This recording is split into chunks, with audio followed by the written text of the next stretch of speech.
Dito sana kami pupwesto no nag-camping kami. At dahil nga punong-puno dito, hindi kami nakapag-reserve dito, Naido. Nung kalambat kasi magpa-reserve. Pero hindi kami papayag na hindi pupunta dito. Ayan. Ito yung Camping Les Bois Oches. Hindi kami papayag na hindi makapasyal dito. Maganda kasi yung view dito. Maganda din naman dun sa pinestohan namin. Kaya lang, mas maganda dito kasi natatanaw mo ng malapitan yung mga kabundukan. Charos. Dahil sa sobrang ganda ng view, papasok pa lamang kami, heto na yung bumungad sa amin. Ayan, napakagandang kabundukan. Kitang-kita din naman ito dun sa pwesto namin. Kaya lang mas maganda dito ng konti kasi makikita mo siya ng malapitan. Madami-dami na rin yung mga taga-Marseille ang mga namasyal dito. Kaya heto, nagkayayaan. Gusto din namin matry ang mag-camping. Bali, first time nga pala namin mag-camping dito. Dahil sa susunod, hindi ko sure kung may susunod pa. Charos. Naido, paano naman kasi sa sobrang lamig, muntik na kaming umuwi ng hindi oras. Dahil nag-winter kami dito ng 2 days lang naman.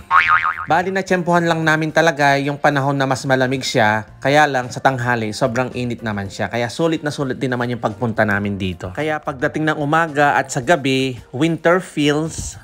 At sa tanghali naman, it's summertime. Kaya may time kami maggala-gala. Kaya naisipan namin bumisita dito dahil gusto naming masilip yung pinagpwestuhan ng mga nagka-camping dito. At kapag nagandahan kami sa pwesto, baka sa susunod na taon, dito kami magpupwesto sa susunod na camping namin. At paniguradong may mga batang makukulit na naman na mag-i-enjoy dito sa grabe naman. Sa sobrang lawak ng pwestuhan namin dito, ayan, magtatakbo-takbo ang mga yan at siguradong sulit na sulit ang pagpupwesto namin dito sa susunod na taon na pupunta kami dito. Bali yung pinagpwestuhan namin kasi is yung Camping Le Noyer du Baron. Bali maglalakad ka lang dito, papunta dito sa Camping Les Bois Oches, mga 10 to 15 minutes lang naman, ayan. Tapos pagbaba mo dyan sila nakapwesto at dyan po pwesto yung mga nagka-camping at sa tabi na yan, meron ka makikitang river, ayan. At fast forward na nga, eto, nandito na tayo sa may tabing river, kaya yung mga gustong nagka-camping dito ay mas gusto nila na may katabi sila na river. At ngayon ko lang na-gets, kaya pala yung mga tao gusto nilang mag-camping katabi ng river, para pala pa siya mga pataklalo. Ayan, padagos na mo pala kayang sapa ngayon. Naido, bantay di pala problema yung CR, kaya pala burida pa nila lele kay sapa. Putang mangibon la pala, ayan, at tsada na mo palakin. Diyos ko, kalwalas na yung pesto yo, ayan, ambos na ako ng kapumesto dyan, kaya kayangan. Pero sa totoo lang, kapag nagka-camping kasi, ang sarap sa pakiramdam kapag matutulog ka at magigising ka na makikita mo yung river. At ang sarap sa feeling na kapag naririnig mo yung alon ng river. Ayan. At syempre may kasamang fresh air yan. Ganun. At nung makarating na kami dito sa river, ayan, si Mon Amour, Samal. Ayan, yan yung batang pinanganak sa Sapa, sanay yan sa Sapa. Ayan, gustong-gusto yan pumunta sa may gitna pa para lang makapag-picture. Pero sa totoo lang, gustong-gusto niyang maligo dyan. Ayan, balo mo naman, taga-probinsya, sasamal kayong Sapa. Dagol niyang Sapa yan, kaya lawin niya, menoling niya. At hindi na rin kami nakatiis, bumaba na rin kami sa may Sapa, ayan, para makapagpa-picture na kami. Ginugoogle ko tong Sapa na to kung anong pangalan, hindi ko mahanap. Basta yung Sapa na to is nasa Luluse. At sa pagbaba nga namin, Diyos ko, lenyore nga do akong ngachi. Sobrang bayad da kanong katawan, ilo makababang masyado, ayan. May sawila ken kasi latino kiren jowada. Ayan, sepo na lang dodong bang ilargo dumugang keng Sapa, ayan. Pangabayad na siguro rin. Dong, may palabang ka sigurong tatalang karela. Oy tapo, di tak niya dinugang. Ayan, buti na mo ko. Nung alimang sa subjek ang burak. Makakabayat katawan ni Andy Rice talaga. At pagkababa nga namin dito sa may river, ayan, nagkanya-kanyang pwesto muna kami. Kanya-kanyang picture doon, picture dito. Ayan. So, ang napakaganda ng view from the left to the right. Kaya it's all about money, money, money. Ay, darang Marian pala ito.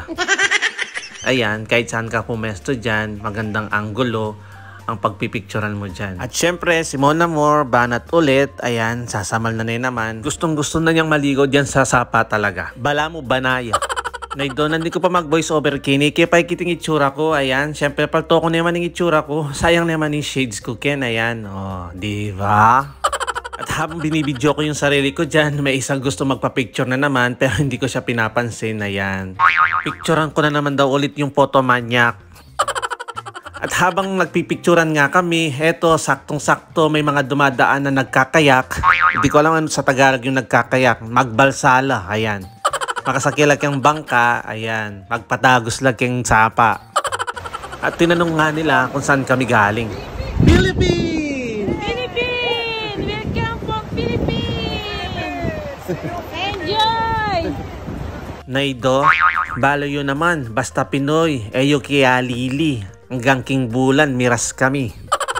At dahil sa kakamarites nga nila, ayan, bumangod sila. Ay, may bangod la. May bangod la.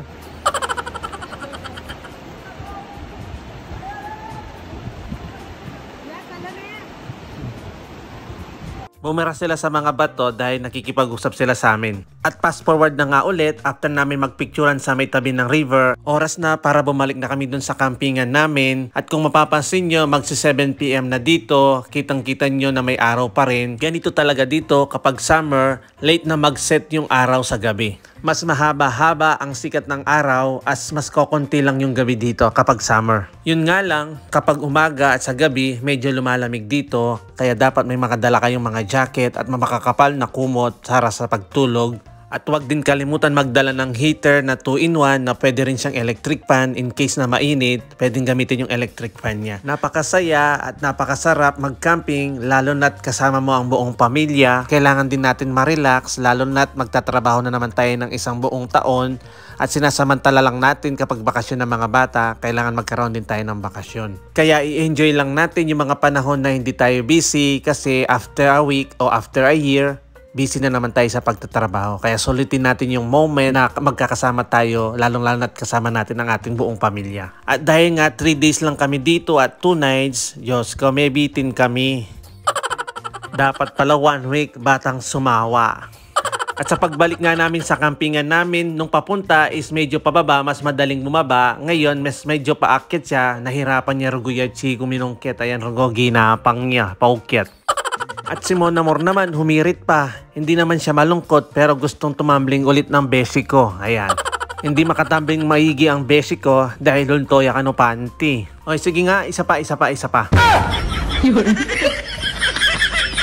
Salamat nga po pala ng marami sa aming mga mesami na walang sawang at patuloy na sumusuporta sa aming page. Salamat po sa pag-share at sa mga followers po namin at mga tough fans po namin na malaging nag-share po ng aming mga videos. Tuloy-tuloy nyo lang po yan. Baka sakali kayo po ulit ang mapili sa aming mga pajikuskus at maraming pong salamat sa suporta ninyo at maraming salamat din po sa inyo sa palaging panonood ninyo sa aming mga videos.